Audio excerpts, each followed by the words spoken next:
Astrometica is a single-player space survival game that is soon gonna be released in early access. And I have to say, as a long-time Subnautica fan, I thoroughly enjoyed my first couple hours here so far. This is about exploring, building bases, and trying to survive in space after a catastrophic event. You are one of the survivors, and the game starts with you crash landing on an asteroid in an escape pod after floating aimlessly in space for months. And from there, you're basically on your own, trying to figure out what happened and find other survivors. And you will find a lot of similarities to Subnautica here. Whether it's the scanner and blueprint system, the PDA datas, the fabricator system, the resource gathering, survival mechanics, and also simply how everything is structured, and the satisfying and rewarding progression curve. But before you start the game, you can actually choose from two different game modes, either the survival or creative mode. If you want to know the specifics about these modes, simply pause the video. Now, to go into more detail, the gameplay is built around several core mechanics. First, there's of course resource gathering.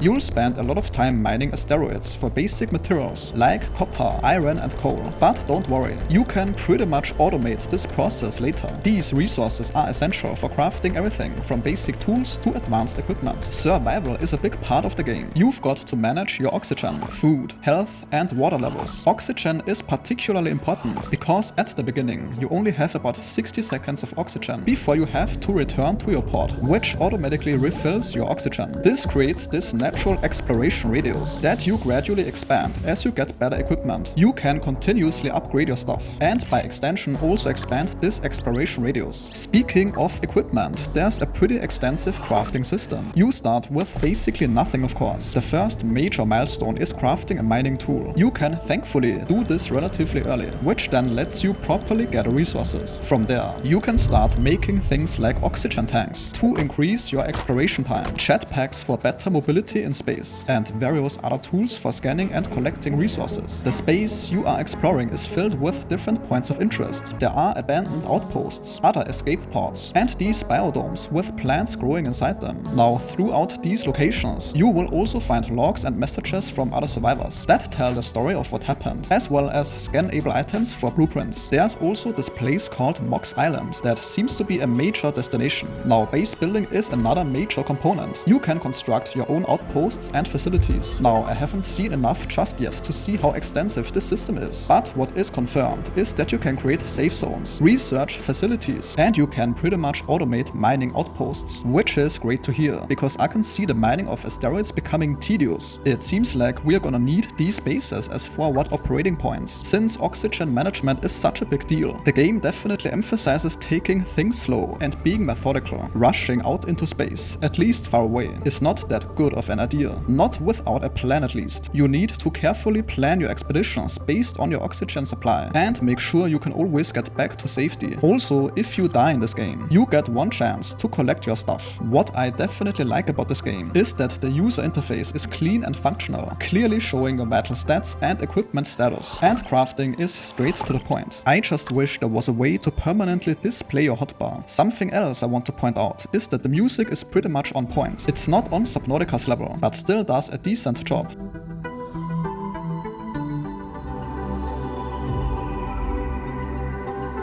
One issue I had with the game so far is that sometimes the resolution would be completely messed up while playing, and the game didn't properly recognize my input, so it was a hassle to fix this issue when it happened. Since the game is gonna be in early access, the developers are still adding content and features. They are particularly focused on community feedback with their Discord server. They are planning to add more story content, crafting recipes, and construction options, with the possibility of multiplayer if there's enough demand. The price is gonna be lower during early access, and their goal is to finish development within about a year. And that sentence concludes today's video. If your time was respected, a like or comment is very much appreciated.